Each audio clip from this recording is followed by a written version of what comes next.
وعلیکم السلام ورحمۃ اللہ وبرکاتہ۔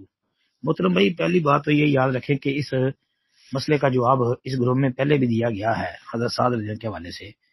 بس اتنی بات یاد رکھیں کہ سنن نسائی کی 2055 نمبر حدیث پڑھ لیں اور اس کے علاوہ دیگر صحیح احادیث وہ بھی دیکھ لیں، اتنا پتہ چل جائے گا کہ قبر جو ہے ہر ایک کو دباتی ہے، دبوچتی ہے سب کو۔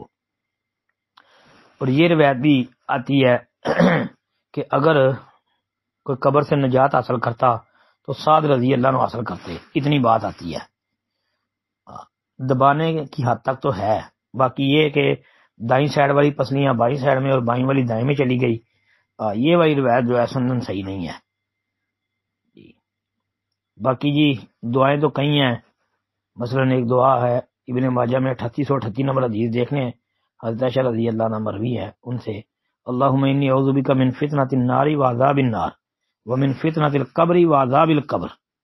جی یہ آگے بھی دعا کے الفاظ ہیں، لیکن یہ مختصر میں نے آپ کو بتایا کیونکہ آپ کے سوال کے جواب کے ضمن میں جو ہے نا شروع والا حصہ یہ ہے جی۔